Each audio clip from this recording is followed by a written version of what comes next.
Chintamani Prakara Sadmasu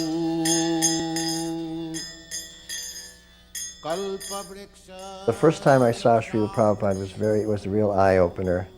Of course, I'd heard about him, I'd seen his picture, I'd seen the devotees on the street, and I'd heard him chanting, and I'd been visiting the temple. I was a rock musician trying to make it in London. I'd gone to London trying to make it as a famous musician. But I kept seeing the devotees everywhere, and I was attracted, started going to the temple. Then 1973, Prabhupada was coming, and for Rath Yatra. So this was the first time I was ever going to see him. So it started at noon at Marble Arch, and I arrived there just a little bit late. The procession had already started, and I went to the front of the procession, and Prabhupada was dancing on the road, surrounded by a circle of devotees. That was in 1973. He was 77 years old. He danced the whole way. It's about a 4 or 5 mile route. He danced the whole way, and I was just standing there watching, and it was like really ecstatic. And sometimes he would stop. He'd dance and he'd get a little further ahead than the cart, which normally happens. Then he'd stop and turn around and look at the cart and, raise his arms up and look at Lord Jagannath.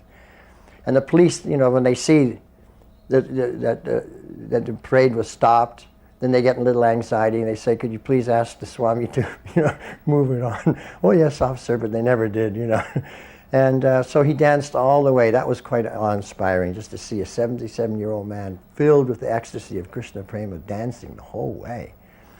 So, and then when they arrived at Trafalgar Square, they had a big ceremony, including a wedding, a fire yagya, a whole thing. So that was my first experience with Prabhupada, really grandiose and fantastic. First time I met Srila Prabhupada wasn't until 1973 at Rath Yatra in London. And I'd been associating with Prabhupada's devotees since they were number 1 or number 2 the hit parade in London in 1969, so it took me a long time to actually meet Prabhupada. And I was out in the crowd at Rath Yatra, big crowd, distributing these really nice special magazines that the devotees, the London Yatra had printed up for Rath Yatra. And I was distributing them. And I'd seen Prabhupada earlier in the day in a kind of a rushed way, getting out of a big car. And suddenly, all the hairs in my body, just for no reason, they all stood on end. And I felt this incredible surge of energy. And I looked over my shoulder, this way, and there, behind me was one sannyasi or whatever, and next to him was Prabhupada. He was right behind me. And he was dancing with his arms raised and jumping up and down, and Swami stepping and the whole lot. And it was just incredible because I actually felt Prabhupada before I saw him.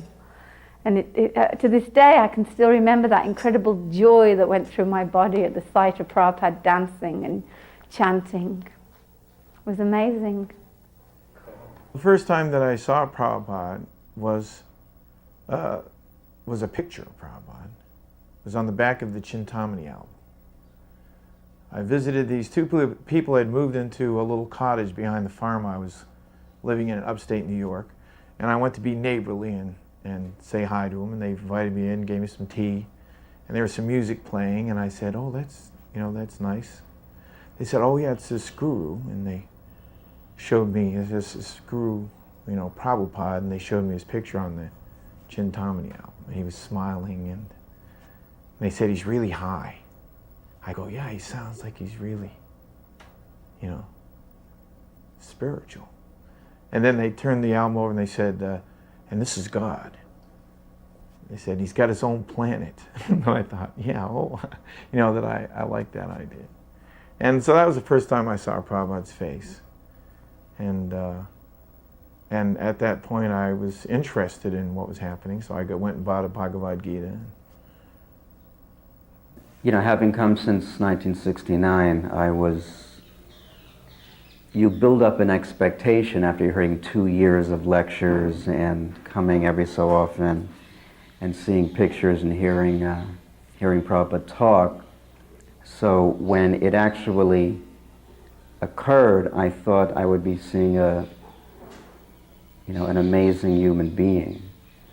And it was so far beyond that, so miraculous, that for 28 years, since I just had it confirmed that 2 other people saw the same thing I did when Prabhupada came up.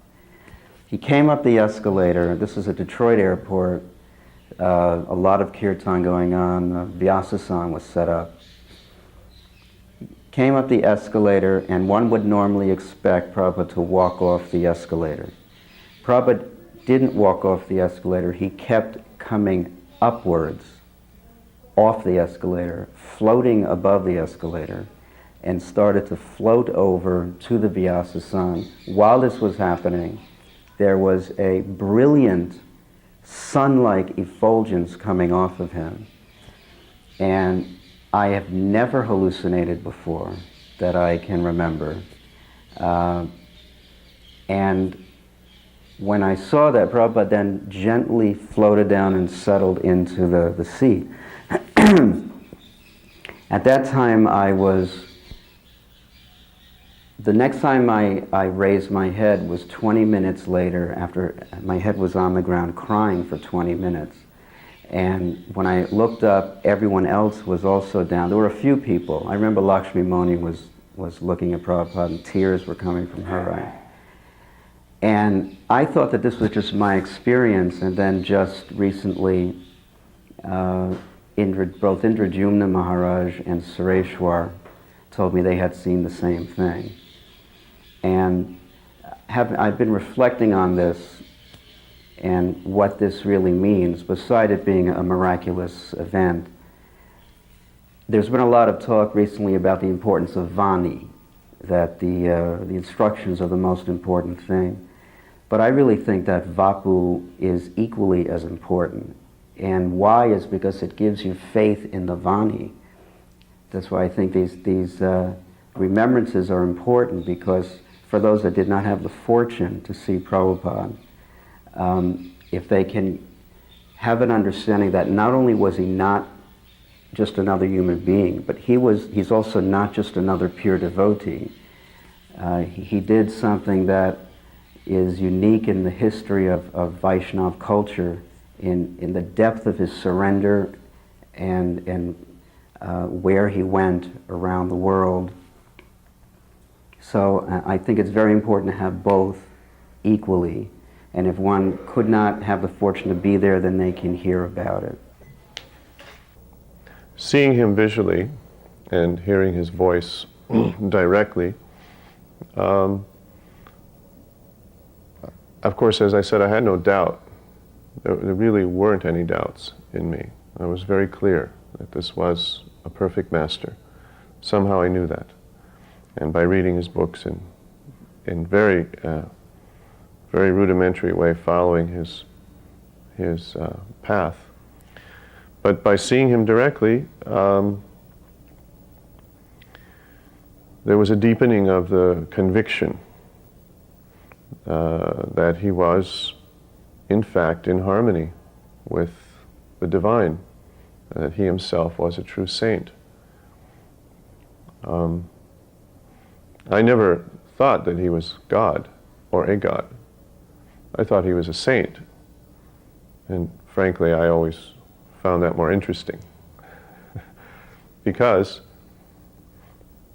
being a person, a man, a human being, a jiva, and yet being so well tuned to the divine, so perfectly tuned, so finely tuned to the divine, that's very inspiring, because it means there's some hope for us. If we see him as a god, just like the Christians, they actually, many of them, give up on any concept of perfection. They even find it repugnant. That cannot be achieved. So they really don't try much. But Srila Prabhupada's, of course, his mission was very clearly to avoid being tagged as a god or as God. Nirvisesa Sunyavadi. This was main part of his mission. Main part of his mission. All the gurus at that time were becoming God. And Srila Prabhupada was very clearly not God, not a god, but a saint.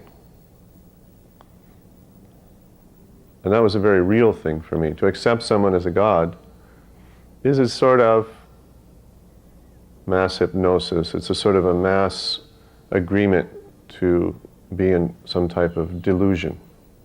And deep in our heart, we know that. It's kind of a fakery, a great fakery. But to see a real saint, that's a very profound truth. And I remember one day they had a darshan. Everyone was packed into Prabhupada's room. And there were a lot of guests there, and some of them were challenging. And I remember one time they were challenging Prabhupada, and Prabhupada was just sitting there, tolerating it. And I was getting agitated. You know, I was really getting agitated with these people that they were speaking in a challenging way to Prabhupada. I couldn't control myself. Prabhupada was completely transcendental, but I got upset and I made some comment, you know, real nasty comment to shut them up. I was trying, because I had some feeling for Prabhupada. Prabhupada just looked at me, very grave, didn't do anything. So those were my first experiences with my spiritual master. That was in London. But I was still a long-haired hippie, so I don't know what he thought of me, I still wanted to make it as a musician, but I'd always be going to the temple. And I remember one time at Berry Place, I was there for Tulsi Puja, and Peter Sellers came in. And he was very famous at the time, and he came in, pranams like this, and he went down on his knees and bowed down to the deities and everything. There's a lot happening in London in those days. So. Well, I had association with Prabhupada before I took Gayatri, in that I used to clean Prabhupada's rooms. And it's an interesting little observation on how Prabhupada was. That I used to clean Prabhupada's rooms up in Bombay, again, up those 2 flights of stairs, the old quarters. And one day, somehow I mistimed, and I was halfway down the stairs when Prabhupada was coming up the stairs. So I jumped into somebody's kitchen and paid my obeisances. But he stopped and he looked at me and he said, "So, you are chanting Hare Krishna?" And I said, "Yes, Srila Prabhupada." And he said, "Jai." And then off he went up the stairs. It was really cute because I realized, again, years later, you think about these things, and that's what Prabhupada wanted, us to chant Hare Krishna. And another funny incident, going up those 2 sets of stairs again, was one time, I think it was Bhaktisiddhanta's appearance day, and we'd cooked a big feast for the deities. In those days in Bombay, we cooked a feast on any of the appearances, disappearances. We'd always cook 108 feasts for the deities, for Radharasa Bihari. So we cooked this big feast. So Hamsaduta was with Prabhupada, and he said, "Oh, you should show it to Prabhupada." So we can imagine we got these big lids to those big Indian pots, the big lids, and we put it must have been pretty much all the preparations on, and we carried it across Hare Krishna land, up the stairs, and it all went into Prabhupada's room. And Prabhupada sent us a message. This was Sava Mongol and I did all this carrying up the stairs.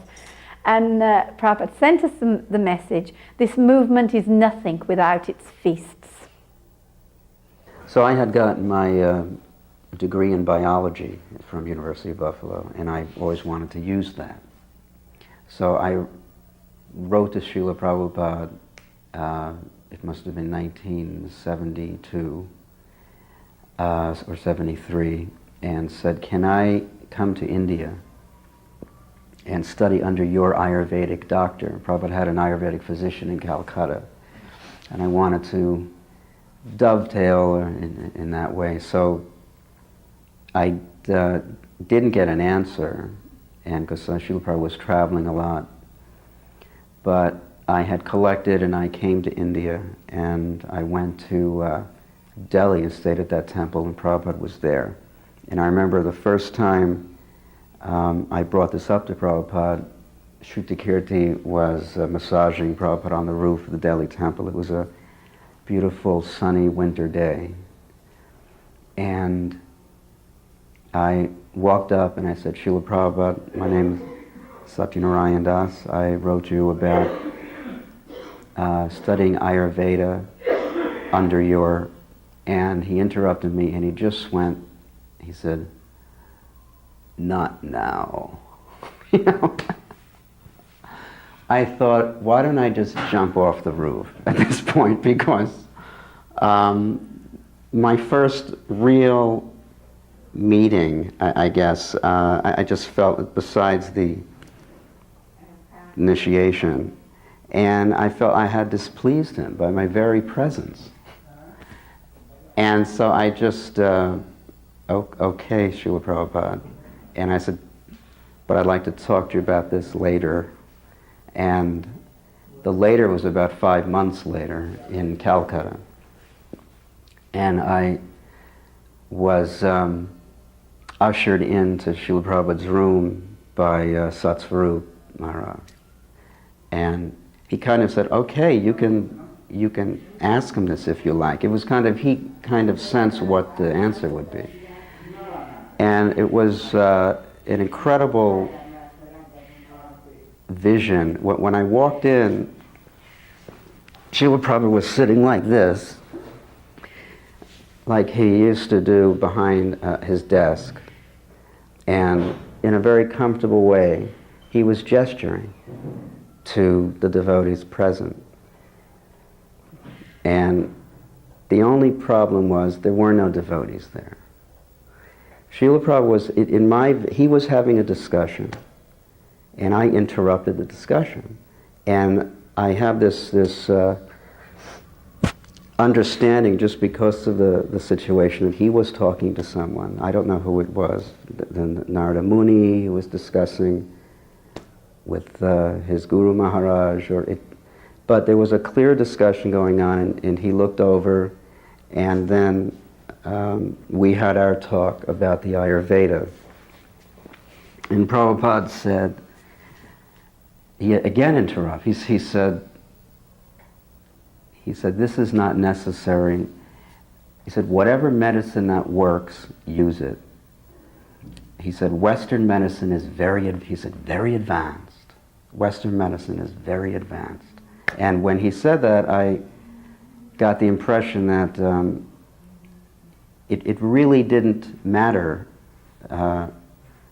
if I got involved with this or not, or he wasn't impressed with Ayurveda.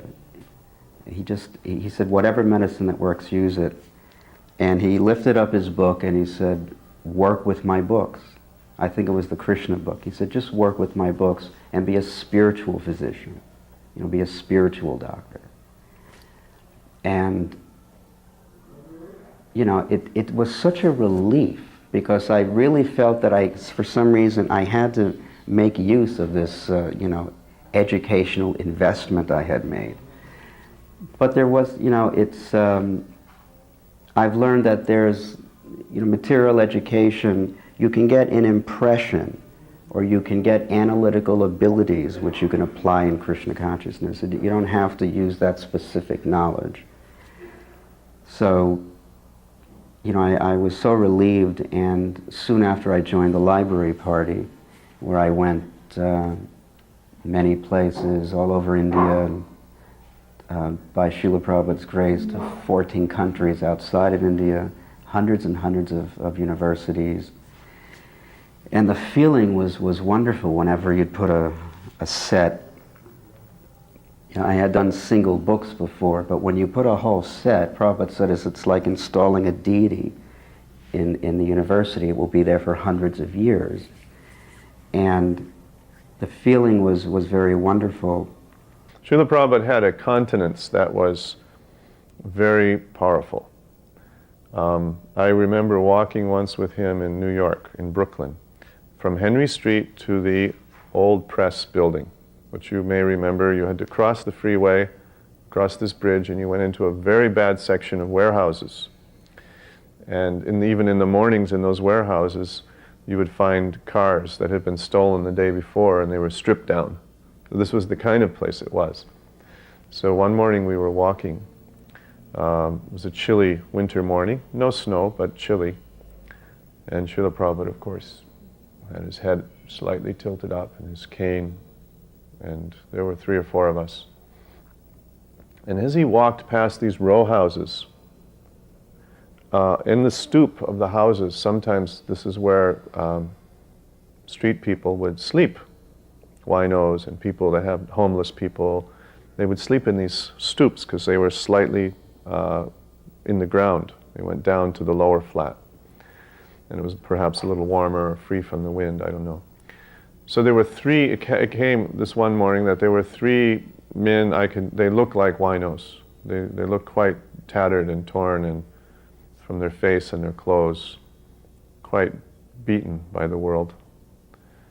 And they were sort of sitting, lying on the stoop. And as we came along on the side of them, they suddenly noticed Srila Prabhupada. And all three of them, without communicating to one another, they just stood up like soldiers, like somebody had pulled them from the nape of the neck. And they just stood up straight in line and like saluting Srila Prabhupada. And they looked at him with awe in their face and their eyes open, and they nodded at him in recognition. And Srila Prabhupada turned and said, Hare Krishna, and marched right by like that. It was quite a surprising thing. But this was how Prabhupada's continence was, that when he was in a place, people recognized that somebody is here, even they had no idea who he was. I remember in New York, he said, even if a drunk man, I guess think there were, somehow we were saying, I guess Prabhupada was in the Bowery area there when he first came. He said, even if a drunk man in the Bowery, he may have said Bowery, I don't remember exactly how he said that. He said, even if he sips wine and he says, oh, Krishna makes the nice taste of this wine. He said, even if he does that, he will achieve perfection eventually, if he has that attitude. So that was, Actually, there's another interesting story in Bombay when I was cleaning Prabhupada's rooms. And I left the light on for him, because Prabhupada was just, a minute away or something, and I put the light on as I left the room so that he wouldn't have to put the light on when he came in the room. And Prabhupada said, who has left the light on? That kind of, I don't know the exact words, but that kind of thing, because he was very concerned about lights being left on and things like that, because he was very concerned about Krishna's money. He didn't like lights. Even though I'd done it as like a service, he didn't want the lights left on. He was perfectly capable of switching a light on. My most intimate association with Srila Prabhupada was in 1976 in November in Vrindavan. I was traveling with the Southeast Asia Library Party, and with Satyanarayan, and we had gone up to Kashmir, which is a Muslim, 90% Muslim district area. And we were going to the colleges there and the libraries and distributing books. So I found one library, an Oriental library, with an old gentleman there, and I was showing him the books, and he said, oh, I think I have these books. I said, no, it's not possible. It's the first time we've come here. He said, let me see. He went back, and he brought out Prabhupada's 3 original Bhagavatams. So I said, that's fantastic. And now we have, you should take all the rest of them. So he took the whole, all the rest, the whole complete set of Bhagavatams, Chaitanya Charitamrita, Gita, Krishna book, everything. So that was really nice. So he said that the author had come there personally. So that was far out. Nobody knew that Prabhupada had gone to Kashmir. So on our way back, driving back through the Himalayas, we passed an apiary where they had beehives and everything. And we were thinking, wow, wouldn't it be great to get Prabhupada some real Himalayan honey. The real thing. So we got a big bottle like that. And we knew that Prabhupada was in Vrindavan. So we wanted just to go straight back to Vrindavan and tell him that we were preaching in Kashmir and we'd distributed books, in the Muslim areas, and the Muslim colleges had taken it and like that. So we arrived in Vrindavan, and Jagadish was Prabhupada's secretary at the time, and he knew me and Satyanarayan from Canada, in Toronto. He knew me, and he knew Satyanarayan from New York. So he said, okay, I'll try and arrange it. And then he came out a few minutes later and says, yes, Prabhupada will see you. So we came in, and Prabhupada was sitting with Gopal Krishna, and he was speaking to an Indian gentleman. And when we came in, he turned around and went like this and said, here are 2 very nice boys. So we came in, and we sat down, and Jagadish introduced us. And Satyanarayan spoke first and explained we'd been in Kashmir, and we preached and everything like this. We were the library party, and he was very pleased. We were distributing his books. And then his eyes opened really wide when he heard we were in Kashmir. He says, Kashmir. I went to Kashmir. And he said, do you remember when you come over the crest of the hill and you see the Kashmir Valley? Yes, Prabhupada, we saw it. And he said, yes, I distributed my books there. So then I spoke up. I said, Srila Prabhupada, I met that gentleman. He took your first 3 volumes. And then I distributed, after that, he took the whole set of your books, standing order. So that was nice to connect with Srila Prabhupada. So he was reminiscing about that. We spoke for about 5-10 minutes. And then what really stuck in my mind was just before we left, he looked me right, he was speaking about preaching and everything, the importance of preaching. Then he looked me right in the eye and he said, so, wherever you go and whoever you meet, just tell them about Krishna. And in this way, you become Guru by Lord Chaitanya's order. And that really left a big, he was looking right at me. So when I left there, I thought, wow, if I don't tell people about Krishna, I'm in Maya, total Maya. So I thought, this is my mission. And we gave Prabhupada the bottle of honey, which he graciously accepted. And then Palika, who was his cook, she told us later that every morning Prabhupada used to like to have a little bit of that honey with his breakfast. So that was very nice. I think one of the important experiences that I recall about Srila Prabhupada is that in his presence, I always felt the reflection of myself in his eyes was the very best that I could be. Beyond my own faith in myself, he had more faith in me than I had in myself. And I recognized this early on because I had this experience in a fractional form with 2 earlier teachers in my life. One was my music teacher, and he had that nature, that he believed more in me than I believed in myself. Now, Srila Prabhupada, I think this was one of his profound, or not profound, I think this was one of Srila Prabhupada's strong leadership points, is that he saw the best in us. Of course, a person tends to see others related to how they are. A thief will think everyone is trying to cheat him. And Srila Prabhupada, being a saint, he almost naively, I say that with the deepest respect and affection, almost naively saw in us all good and saintly qualities. He could, of course, realistically observe our faults, and did. But on the overall, we felt in his presence that he saw the very best in us. And we felt also that I don't want to disappoint him. I've never been appreciated like this before, and I'd really hate to disappoint him, because I really like this identity of being a pure spiritual person, a servant of Krishna. So that was a very strong, encouraging thing about Prabhupada, interacting with Prabhupada. So he always treated me as if I was some sort of gentleman, and very polite to me, and very courteous to me, and very concerned about my well-being. And that was very effective to increase my desire to do something special for him and to not disappoint him.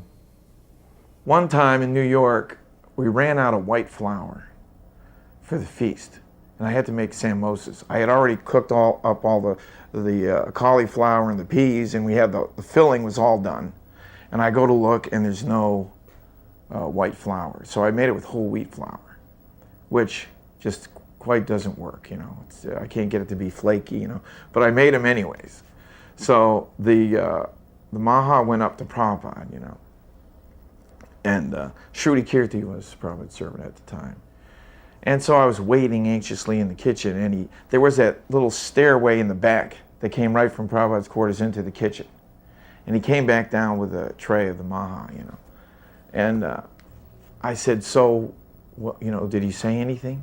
I said, what did he say about the samosas, He said, well, he took one up and he took a bite of it and he said, Sudam Swami makes nice samosas. And I said, oh, okay, so I said, so that's his cue, who I'm supposed to go talk to if I want to make nice animals. So it was a nice way of, giving me instruction without criticizing. I remember one time as well, we were in Prabhupada's rooms, because when Prabhupada came to Bombay, which was very regularly, we'd all go to the airport. The whole temple would go to the airport, which was very near to Hare Krishna land.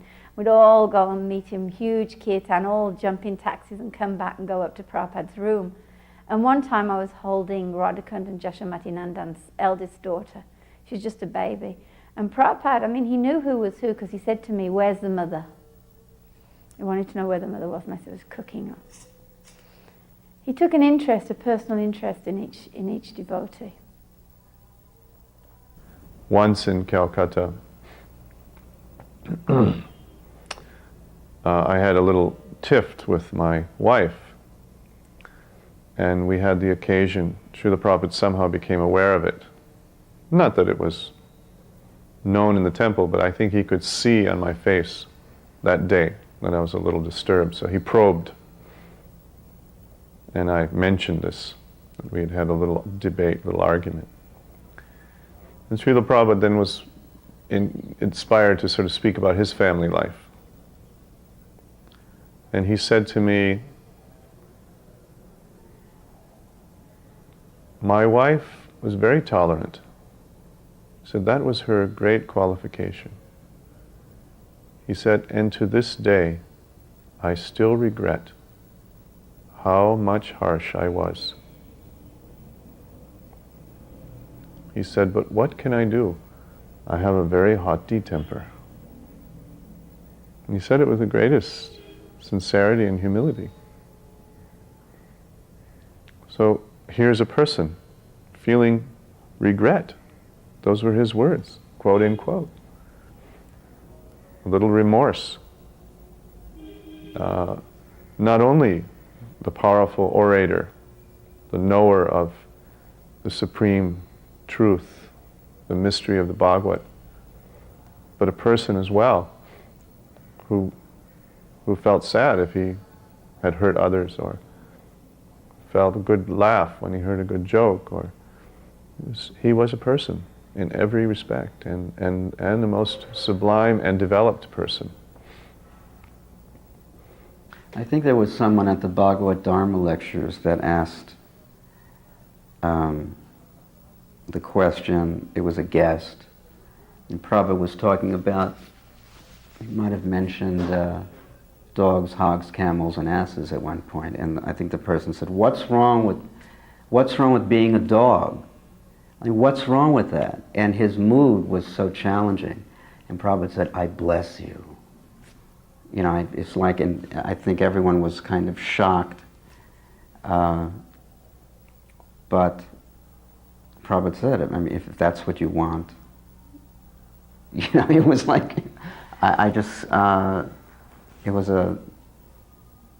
it was terrifying, actually. Because, as far as we were concerned, that's where he's going. It was always wonderful to travel with Srila Prabhupada in an airplane. And the first time Srila Prabhupada went to Australia to bring the deities there, Vegavan Prabhu was carrying one of the deities with him, with Srila Prabhupada. So they had packed their lunch. So when after the plane had taken off and it was time to take prasadam, they unfolded everything and Prabhupada served out and everyone was taking prasadam. And then when they finished, Prabhupada rinsed his mouth and washed his hands. And then he took out a toothpick and he started doing like this, cleaning his teeth. So Vegavan was thinking, oh, this is what you do. You have to clean your mouth after you eat. So he goes down in his bag and he pulls out a toothbrush and toothpaste. Prabhupada says, what you were doing? Well, I'm going to brush my teeth, Srila Prabhupada. I'm going to clean my teeth. He says, that you do before you take prasad. After prasad, you use a toothpick. Because those little pieces in your mouth, that's also prasadam. So, ever since then, I always got toothpicks, and I was always picking my teeth. So he said to me, "What is the spelling of your name? Is it Aviram or is it Abhiram?" I said, "Well, Srila Prabhupada, when you initiated me, you wrote Aviram, A-V-H-I. But you always call me by Abhiram." I said, "So, which is it? You say." He said, "No, both are good." I said, "Oh, what does it mean?" He said, Abhiram means without tiresomeness. Aviram means always chanting Ram. So it was a casual, light moment, and I said to Prabhupada in a partly joking mood, "So I should always be chanting Ram, Srila Prabhupada?" Then he went grave. As he often did. Folded his hands across his stomach. He was lying down. We should always be chanting Ram. It is a nasty world. Well, another interesting thing which shows how personal Srila Prabhupada was is I used to run a Gurukul for local children, poor children, in Bombay. And we used to have rip-roaring kirtans. So one day Prabhupada heard the kirtan. So he asked, "Who's chanting?" So they said, "Oh, there's a Gurukul." So the next day it was decided I should take the children up to meet Prabhupada. So we had a stack of pictures of Radha and Krishna that the children had done. So we went into the room and we handed Prabhupada the pictures, and we all sat down, and Prabhupada looked through the pictures that the children had done. And he kind of, smiled. I think there was some sweets or something given out, something like that.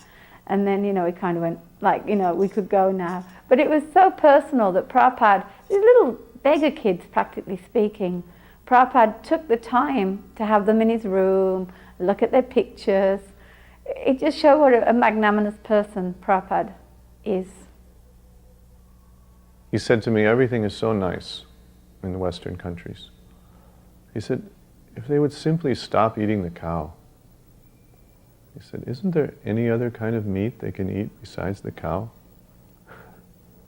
We had the idea of playing songs for Krishna. I was in the road show, and we were playing songs and music and that kind of thing. And it just started off that I found this guitar in the basement of the temple I was in Colombia. And I asked the devotee if it'd be okay if I used it during the kirtans, and he said sure. So I did that. And then while I was up in Detroit, there was a guitar there in the boiler room where the brahmacharis used to sleep. And I was sitting there and I picked it up and I wrote this song, Krishna, the Supreme Personality of Godhead, which was just quotes from the Bhagavad Gita. And I made a song out of it. And Kirtananda heard it and he really liked it. So when he started doing different lectures, he had me come along and sing the song and then also play while they chanted. And that was kind of the birth of the road show. It started off as a little project like that, and we did that, and it was quite nice. And then later on in Los Angeles, after the road show was dissolved as far as a musical presentation, I got the idea of making a record of devotional tunes to distribute to people, let them hear about Krishna. So we, Krishna Kanti and I started putting that together, and we came up with a little demo of several songs, And Prabhupada came one day to chant. He was going to do this taping, and so we recorded him, and he was done his recording. And he was getting up to leave, and I was really nervous because I wanted to ask him about these songs. So I went up to him with I had the songs in my hand. I said, "Prabhupada, I have these songs I want you to hear." And he looked at me and he grabbed them and then he sat back down. And then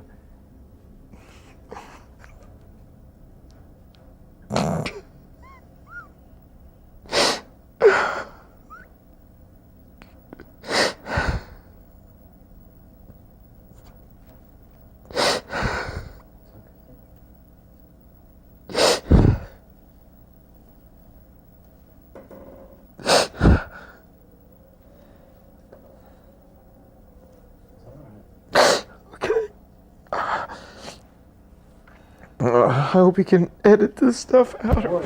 Okay. So anyways. Happens, let me tell you, it happens all the time. You're not the first. Okay. But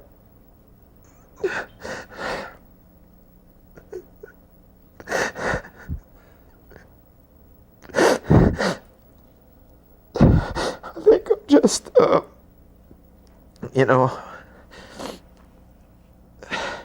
the thing that's, I guess that moves me is that he sat back down, Mm-hmm.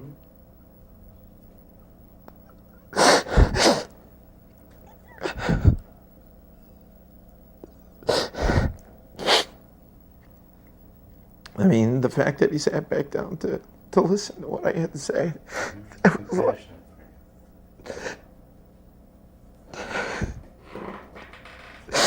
so,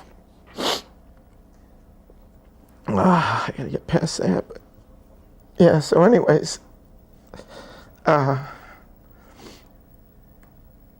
the time, I wasn't crying. I was just, just afraid, probably. But he sat back down. He put the songs on a little thing there. And I have a photograph of myself, shaved up, Somebody, I don't know who took that photo. Maybe Bhargava did. And so anyways, yeah, and he's looking at the lyrics, and I'm sitting there. And so anyways, we played You're Not That Body from Change Your Heart. It was a little different than we ended up on the record, It was, so anyways, so we listened to that. And then we played, what was the other one? Bhagavad Gita. And I think that's what we did. We just kind of did that and went through it, and he sat and he listened, and he seemed to like what he was hearing, And he said, so, something like that. And I said, well, I said, some of the big men don't think this is such a good idea. And he said, sometimes you have to let cows moo, is what he said, And then he said, do it, it'll be successful.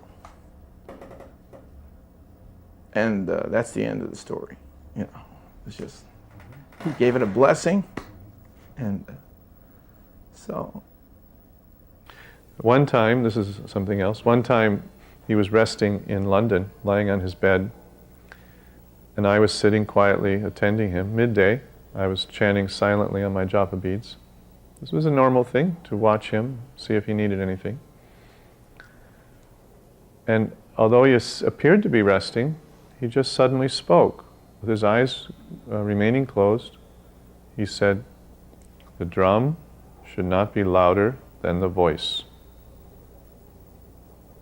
It was completely quiet, peaceful afternoon in the manor, summer afternoon.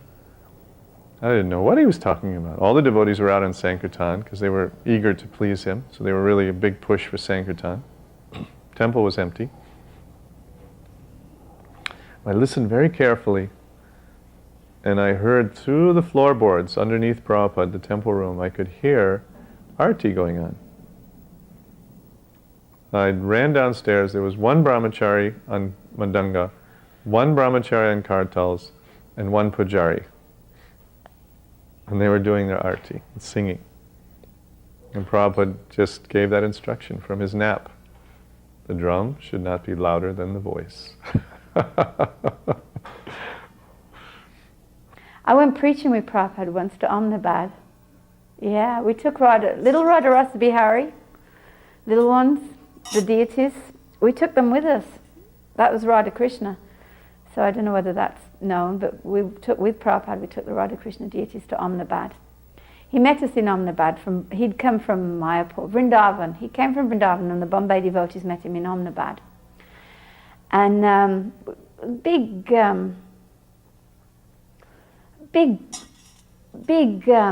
fairly big room full of important people. I think that Mr. Mahadevia from Bombay went along. It was all his contacts and friends. And Prabhupada said, and I always remember this because it just showed me how Prabhupada was able to charm everyone. And Prabhupada, he looked out at all these ladies and gentlemen, and he was speaking in English, and he said, Bengali and Gujarati is a special birth. He said, Krishna's father was a Gujarati. And they're all smiling and everyone's happy.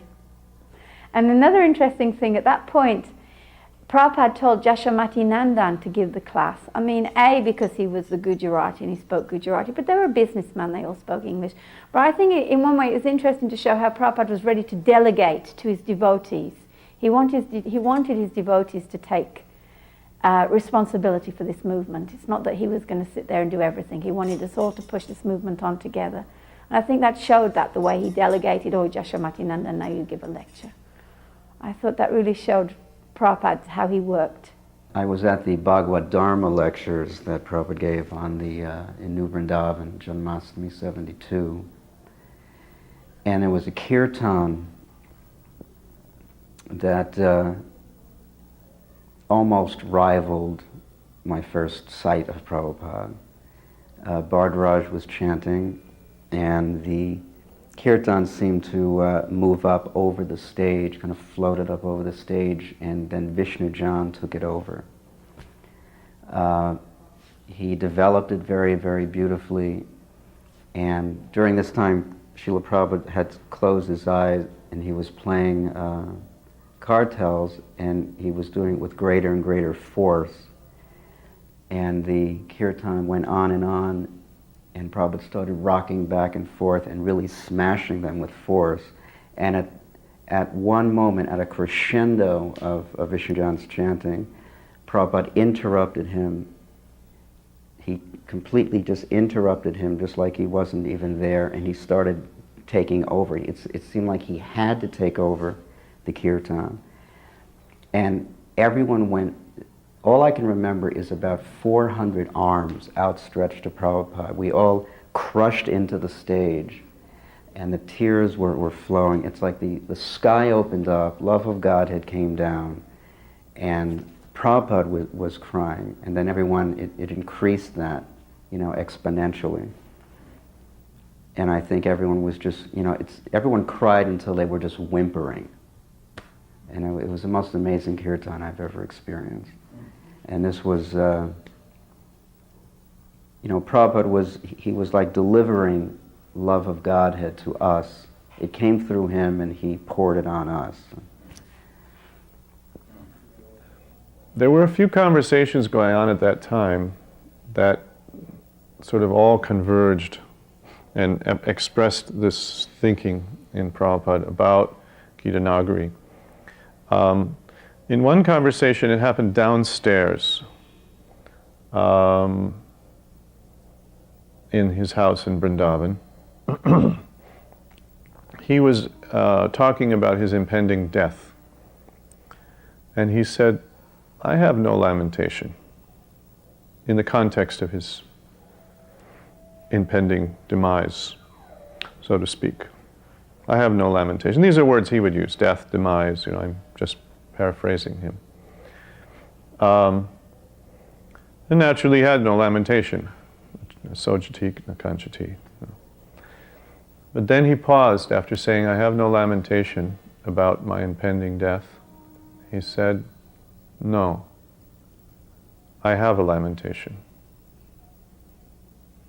And one of us asked, not me, but one of us in the group, 3-4 people were there. You mean because you have not finished Srimad Bhagavatam? Srila Prabhupada said, no.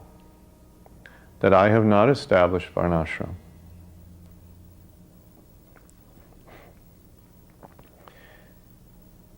He said, 50% of my work is incomplete because I have not established Varnashram. Now these two statements I heard in my own ears in Vrindavan. Then this thought kept coming up, what to do about this 50% of his incompleted work. It was in his mind. So he said on the roof on another conversation that I want to establish Varnashram. And I believe I asked him, how will you do that? It may have been Tamal Krishna, it may have been someone else, but it represented what we were all thinking. So I had the impression that I asked him. That may not be hagiographically perfect, but I was certainly in that questioning mood as well. How will you do it? We asked him. And he said, I will go to Gita Nagari, I will sit down, and I will teach you how to live off the land. As simple as that. I came to Vrindavan in early 1976. In those days it was all one GBC, and they wanted me to do some work with children in Vrindavan. And eventually I got to clean Prabhupada's rooms. Shruti Rupa had been cleaning Prabhupada's rooms, but one day and I was helping her. And one day she said to me, okay, Moksha, that's it, I'm going, you're in charge. So I was left with Prabhupada's rooms to look after, which was ecstatic. And the way it worked was, after Mangalartik, before Tulsi Puja even started, I'd leave and I'd go in the back way into Prabhupada's room through where the fountain is, although the fountain, I think that came slightly later, but it came around that time, the fountain through the back door. And I'd go into the prasadam room, or the breakfast room, I always called it. And you could see how Prabhupada had walked from his bedroom, the old bedroom, not where the bed is now, obviously, through the prasadam room and into his room, because the doors would all be open. And I'd sneak into Prabhupada's prasadam room, trying to make as little noise as possible, because he'd be sitting right there in his darshan room translating. And I'd slowly, slowly close the doors, trying not to make any noise. But he always looked up, and he'd look up and I'd, pay my obeisance, close the doors, pay my obeisances, so as not to disturb him. And then I'd start cleaning the back of the house where his bathroom and the toilet was, and his bedroom. So when Shruti left, or even, it might have even been when Shruti was still there, she told me how Prabhupada was complaining that his marble floor had become stained from the mustard oil. His massages was like, it looked like the marble stain, but it wasn't. It was actually stains on the marble, and how Prabhupada had complained. So I'd started systematically getting rid of these stains by sprinkling. I don't think you have it in America. In England we have it. It's called like Vim. It's like a white scouring powder. You get it here in India, and I sprinkled it all over the floor. And I got a hard broom, the Indian hard brooms, and I would scrub and scrub and scrub, and these stains were slowly going. So to do that, I'd be like Indian style, sari wrapped around my knees, squatting, scrubbing away. So there I was one day, sari around my knees, scrub, scrub, scrub, and the door starts to open. I thought, oh my God, it can't be Prabhupada, no. And Prabhupada's head peeped around the door. He didn't open the door completely. He opened it a little way, and he peeped his head around the door, and he said to me, may I come in? Which I thought was such perfect manners, may I come in?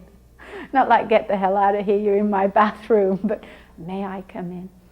So I kind of like totally flabbergasted, because Prabhupada never went in the back of his house during that period. It was before he'd go on his morning walk. That was his time. He was at his desk. So I said, yes, Prabhupada, of course, Srila Prabhupada. Come in, Srila Prabhupada. I remember just kind of babbling like that. And I scurried out, and I paid my obeisances in the bedroom, which had a black floor. And I remember that I left this huge mess all this scouring powder, which had been on my feet, on the floor. But Prabhupada sailed over this mess. He just sailed right over it, didn't say a thing, because I could understand he was pleased that these stains were being left. But I always remember Prabhupada's perfect manners. May I come in? It was his house, not mine. He didn't need my permission. I remember him lying in bed at the manor. And we used to get some nice letters of get well and good wishes for Srila Prabhupada. And of course we would read these to him. So I was reading one letter from our godbrother Siddha Swarup. Now at that time, historically, Siddha Swarup had been a bit of a iconoclast in ISKCON. He was apart from most of his godbrothers.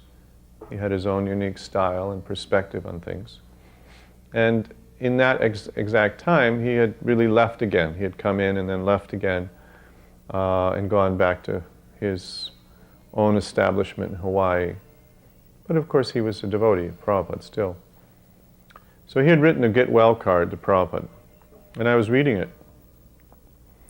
Prabhupada was lying down, I was standing up, and the get well card said, "Dear Srila Prabhupada," he said a variety of things. I'm praying for your health and this and that. But he came to one particular line where he said, "I am a resident of Hawaii. And I hope that if you think of Hawaii sometime, you may also think of me." And I suddenly heard Prabhupada choke up and he burst out. I was looking at the card and I looked up at Prabhupada's face, and in that span of time, the tears had already come down, halfway down his cheeks. So I don't know if they sprayed out or what, or if they were already dripping, but they were clearly down at the level of his nose, the bottom of his nose. And he choked up and he said, "I am always thinking of you. I can never forget." And this was indicative of the way he was at that time. Any nice thought could bring him to tears and to deep appreciation. Once in London, he was lying in his bed midday, apparently napping. And I want to talk about his sleep and I want to talk about his memory, because these are very, very amazing things. But Srila Prabhupada, when he slept, at least in all of my experiences with him, and in those last 6 months, every single day, I observed his sleep, his so-called sleep. Now, he would relax, he would close his eyes, he would lay his hands across his chest often. Occasionally he would lay his hands at his side, but mostly they were folded across his chest. And you never heard him snore, you never saw, his mouth would sometimes relax slightly. So you knew that he had gone into a type of sleep. But when he arose, when he woke, you never saw any grogginess. He was instantly, his eyes would just very calmly open, and he was fully awake, fully alert. There was no sort of intermediate period, which I found very surprising, especially in his condition and how little sleep he was getting. I never saw grogginess in him. And all of the traumas that he underwent physically, the traveling in such bad conditions, after some surgery, I never saw grogginess.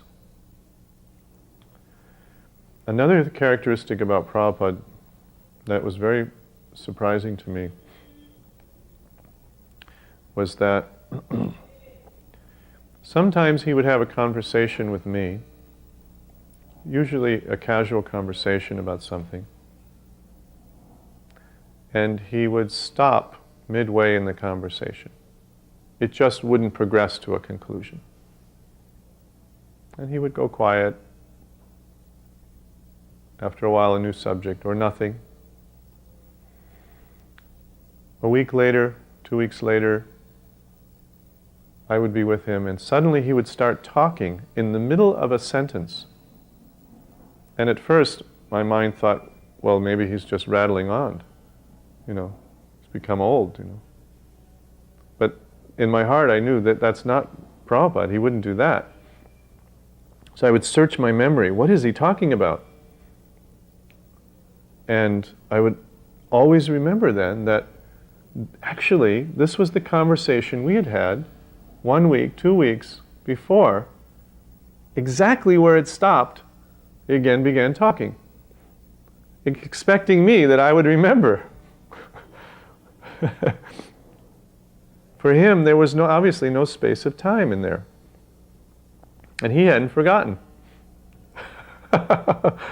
So at first my mind would doubt his coherency, only to become absolutely amazed at the incredible power of his memory, and that the fact that there was no time in his consciousness. It was not a factor for him.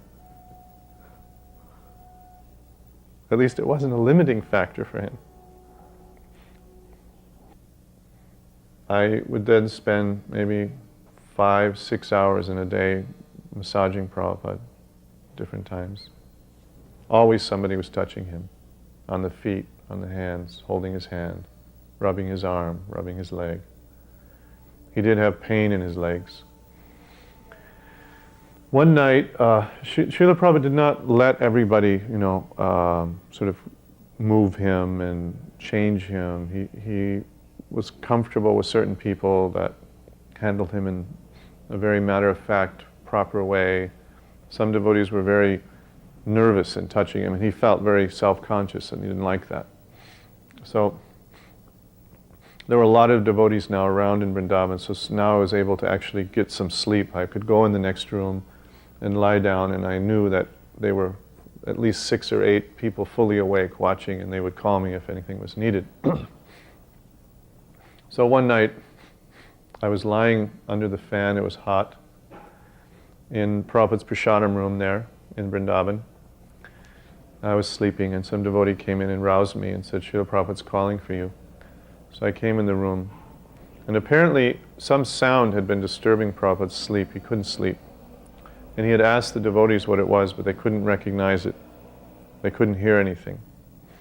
So he said, call Abhirama. So they called me, I came in. He said, what is that sound? So I listened very carefully, and I could just barely make out in the distance this slight whoa, whoa, whoa, whoa, which was the ceiling fan that I was sleeping under. I said, oh, Prabhupada, that's the ceiling fan I'm sleeping under. I'll turn it off. He said, no. He put his hand on my hand. It is for your comfort. I said, Srila Prabhupada, we are here only for your comfort. He said, no. I said, no, I don't mind, Prabhupada, I'll turn it off. He was very considerate like this. One day, I was cleaning him. Because at this time, he was only lying in bed. So he had to be really cleaned in every way. Changed fully, all his clothes. This became, by this point, this was required now. And I was turning him. We would change the sheets. As you do, you roll the patient on one side and roll up the sheets under him, and then you roll him back across it and pull the sheet out, and then you do the reverse to replace the sheet. So I was in the middle of this operation, moving the sheet out from under him. And on my hand, his head was resting on my arm was under his neck.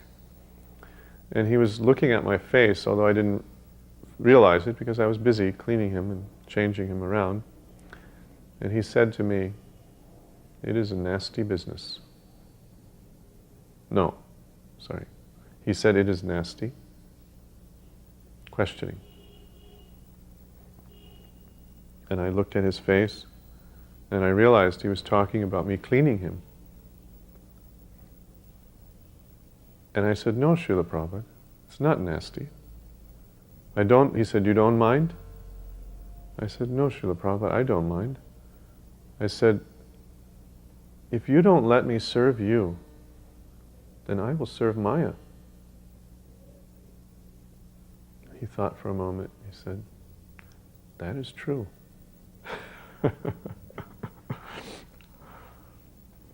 So we kind of knew, and the attitude was that if we ever let him feel undignified or that he was a burden to us in any way, he would just give up the ghost. He had no ability to tolerate any kind of dependency or indignity. He was a very noble, dignified man. At every moment, this was an example of that.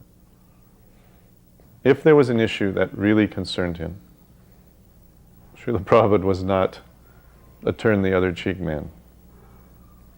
Srila Prabhupada was a strong warrior type, and he was surrounded by many loyal people. His own son was there. He didn't say anything to him. So many devotees who were certainly not in accord with each other. They would love to find a reason to get a favor from Prabhupada and go against the other one. No, it was not a factor enough to enter my diary, even though I was his nurse. And so it came as quite a surprise to me that, this was developed into such an issue. The whole time it was so well known. Every doctor confirmed from even before 1977 that Srila Prabhupada had severe diabetes. As his nurse, I was never bewildered by what his disease was. And Dr. McIrving in London confirmed it. He, in fact, gave a very clear analysis.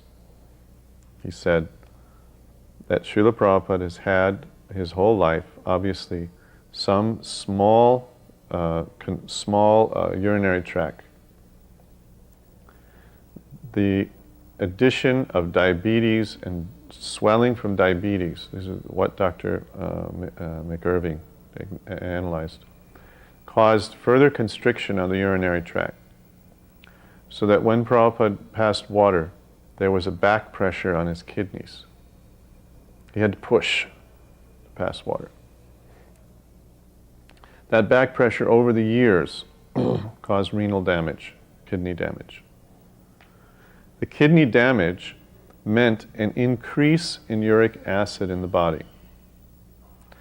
Increased uric acid in the body means that the digestion becomes very poor, very lethargic, very nauseous sort of feeling in the body, which was exactly Prabhupada's symptoms. Swelling, very, very soft, silky soft skin, feet and hands, but very puffy.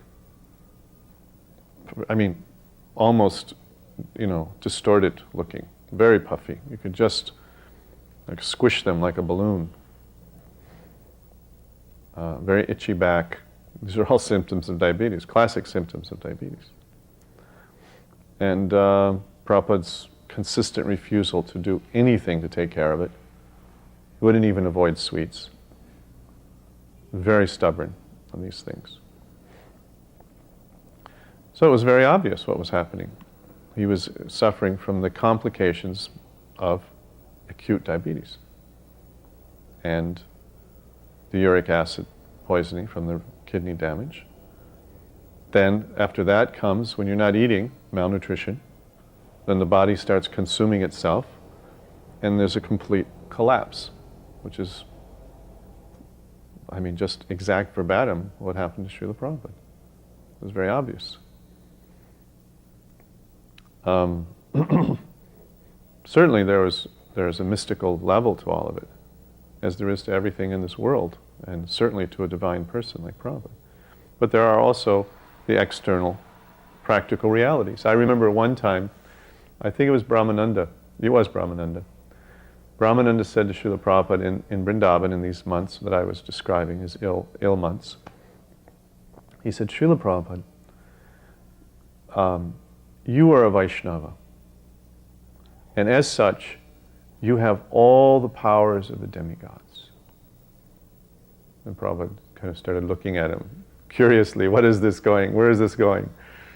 And he said, since you have all mystic powers, you don't have to submit to this disease. You can get up and just shake it off. And Prabhupada looked at him with great surprise and he said, that is fanaticism. So Prabhupada was ill. He was very much in a human mode. He was not a god, he was a saint. He was a pure devotee, not Vishnu Tattva. Right?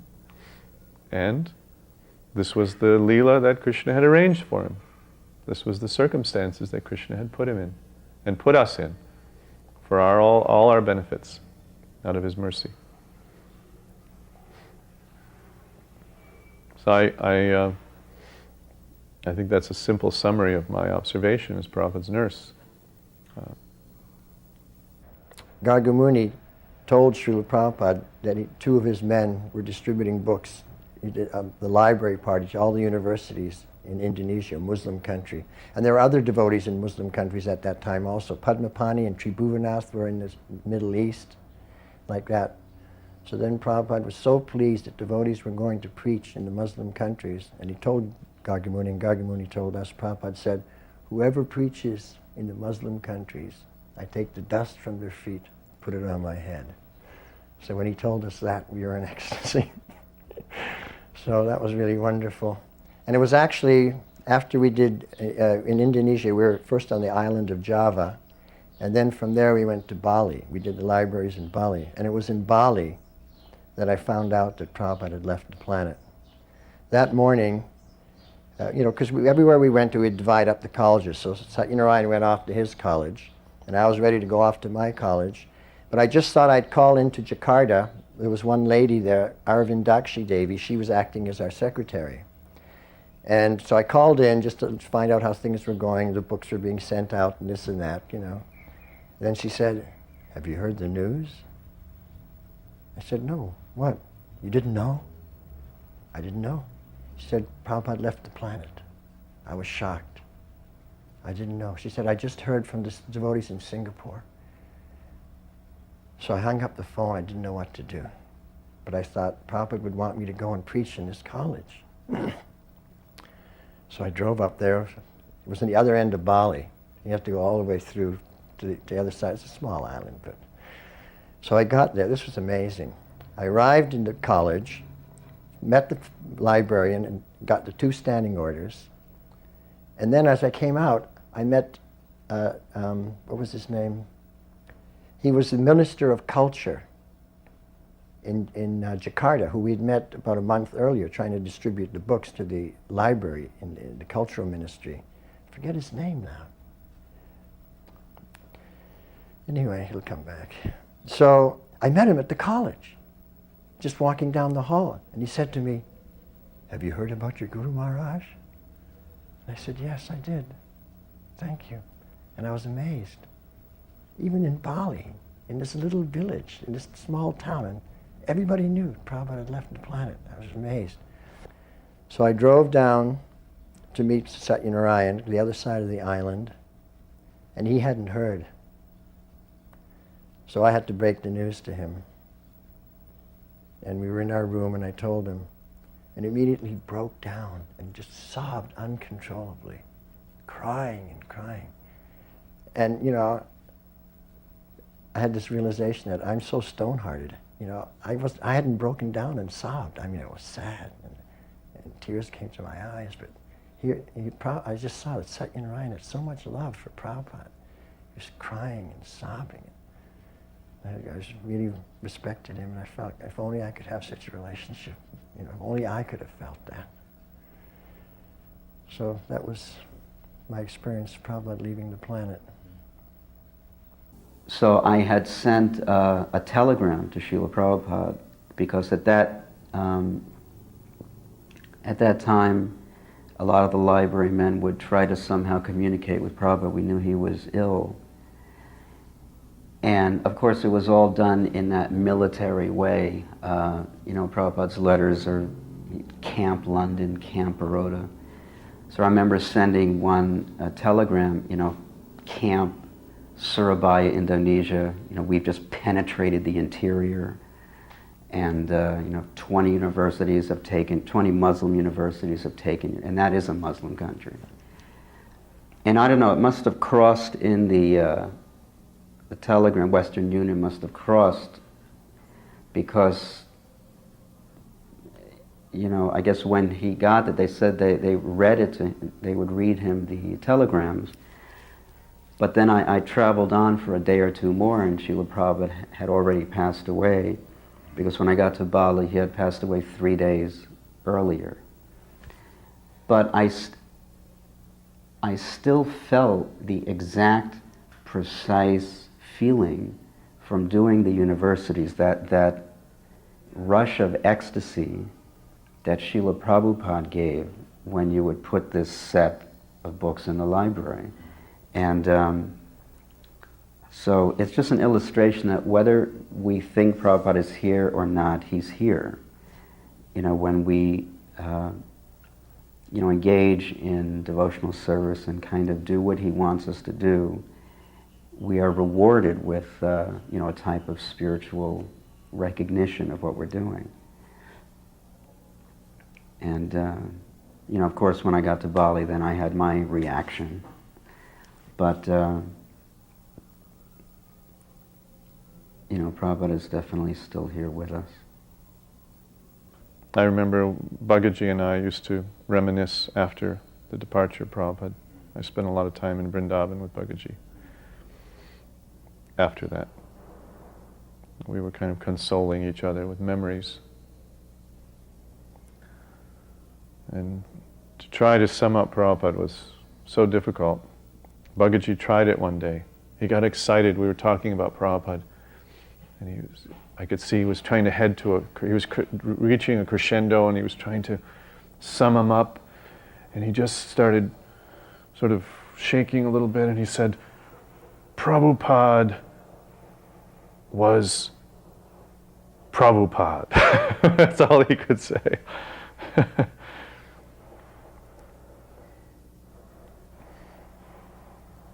He became lost for words, at the last minute. He thought he was going to come up with some... Capture. But he defies captivity. Defies complete definition. After Prabhupada had left, devotees were collecting memories of Srila Prabhupada, and no one had gone to see his godbrother, Dr. O.B.L. Kapoor. So I decided to go to see Dr. Kapoor when I was in Vrindavan one time and ask him about his memories of Srila Prabhupada. And he gave me a very beautiful story. He knew Srila Prabhupada when he was uninitiated, Abhay Babu, who owned the Day's Pharmacy in Allahabad. And he was a graduate student at the university there, and he had met his spiritual master, Bhaktisiddhanta Saraswati Thakur, and taken initiation from him. And he was the first non-Bengali to do that. So when Prabhupada moved there,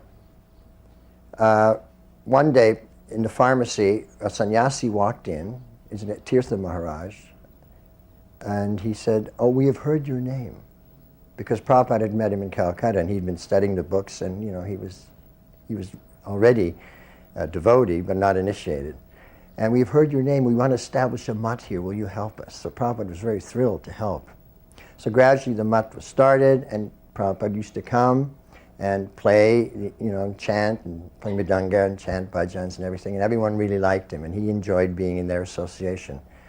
So the young Adi Keshava Das, Dr. O.B.L. Kapoor, Prabhupada especially was very warm to him, and he said, because I was the only non-Bengali there.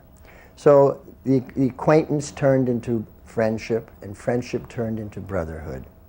And he was 13 years younger than Prabhupada, but he used to come all the time to the pharmacy and to ask questions, discuss Krishna Katha, like that, and they became really close. So one day when he came, Prabhupada handed him a vial. He said, "Here, take this vial, this tonic. This will be very good for your health." So Dr. Kapoor said, "Yes, I will take this, thank you very much. But why you don't give me the tonic that you're taking?" So Prabhupada said, "Well, what tonic is that?" He said, "You know, the tonic of Krishna Prem." Prabhupada laughed. He said, "Well, I don't have that tonic, but I do know the formula." And Dr. Kapoor said, "Well, if it's not a secret, perhaps you can share it with me." He said, "Yes, I can share it with you. It is not a secret. The formula is Trinadapi Sunichena Taroriva Sahishnana Amanina Manadena Kirtanaya Siddhahari, and I shall spread it the whole world over. So Trinadapi Sunichena, more humble than the grass. Taroriva Sahishnana, more tolerant than the tree. Amanina Manadena, not desiring any respect for myself, but desiring to give all respect to others. Kirtaniya Siddhahari, in such a state of mind, one can chant the holy name of the Lord constantly." So at the time, Dr. Kapoor thought he was just making a casual pronouncement. But he told me, now that I look back over the years, I realized that even at that time, he had a plan like that. He was thinking like that. I shall spread it the whole world over. So I was thinking how Prabhupada said this is the formula to get Krishna Prem. And Srila Prabhupada was the embodiment of that verse. So I want to give some of Srila Prabhupada's pastimes to show how he embodied that verse. So, Trinadapi Sinechena, more humble than the grass. This is a pastime that Srila Prabhupada performed in New York in July 1972. It was just around it was actually the July 4th holiday weekend. And devotees had come from all over the East Coast, from far south as Miami, as far north as Montreal and Toronto, as far west as Chicago and St. Louis. And there were thousands of devotees in the New York Temple. And then when Prabhupada was to leave, so many devotees drove him to the airport. And they went with him into the departure lounge. You could just see him to the last second. So the departure lounge was filled with devotees. Now, the airport officials had a problem because there was no room for the passengers who were booked on the plane to come into the departure lounge. So one of the officials looked around and spotted Rabindra Sarup, who was kind of a tall person, and said and explained the situation to him and asked him if you could ask your people to kindly leave so that persons who are on the plane can come in to the departure lounge and to board their flight. So he said, okay. He could understood the situation and went and spoke to a couple of devotees, but no one was having any of that. I'm not leaving, no way. Then he realized that he's not going to get anywhere. Now, Rupanuga had just taken sannyas in May of that year, so he was a new sannyasi and he was a GBC. So Rabindra approached Rupanuga and explained the situation to Rupanuga and asked him if he could take care of it. So Rupanuga immediately, okay, done. So he got up one of the chairs and he said, attention all devotees. We now have to leave the departure lounge to make room for the incoming passengers. So all devotees, please get up and leave the departure lounge. No one did anything. Everyone just sat there and looked at him, except for one person, Srila Prabhupada. He got up and started to walk out. And Rupanuga said, no, not you, Srila Prabhupada. He was so humble. When he heard that devotees should get up and leave, he got up to leave. And no one else did. So this is the symptom of humility, more humble than the grass. He was the only humble Vaishnava in that assembly. Taroriva Sihishnuda, more tolerant than the tree. This pastime took place in 1975 when Prabhupada was going for the first time to South Africa after he had been in Kenya. And he was flying on the plane, and on that plane was the South African football team who had just played in Kenya. So they were a rowdy bunch, and they'd won the match, and they were kind of, happy and upbeat. So after the plane took off, stewardesses came around, they were serving drinks, and these guys were taking their drinks and getting a little high and a little rowdy, lighting up cigarettes. Now, it's a non-smoking cabin that they were in. So Pushta Krishna, who was Prabhupada's secretary, was sitting next to Prabhupada, Pushta Krishna Maharaj at that time. He got a little disturbed. This is not very nice. Why Prabhupada should be subjected to this? So he pressed the call button to call for the stewardess. And she came and he explained very nicely, this is the non-smoking area, and could you please ask them to extinguish their cigarettes? So she agreed. She asked these football players to extinguish their cigarettes, which they did do. Then she left. But after a few minutes, they lit up again because they were really drunk. So now, Pushta Krishna could see that he wasn't going to get anywhere with the stewardess. So he decided he was going to take matters into his own hands. So he got up and he was going to get heavy with these guys. And Srila Prabhupada said, oh, where you were going? She said, well, they're smoking, Srila Prabhupada. Sit down. And then Srila Prabhupada looked him right in the eye and said, what is the difference between us and them if we cannot tolerate? So Prabhupada tolerated the cigarette smoke and the rowdiness and everything. He was undisturbed. And he said, what is the difference between us and them if we cannot tolerate? So the pure devotee, the Vaishnava, he exemplifies this. Taroriva Sahishnura, more tolerant than the tree. And then amanina manadena, not desiring any respect for himself or any honor, but desiring to give all respect and honor to others. So pastime, this was just end of 1975 and 76. I think it was January 76. I had arrived in Bombay December 75. And at that time, the Bombay temple was just a hole in the ground with the foundation.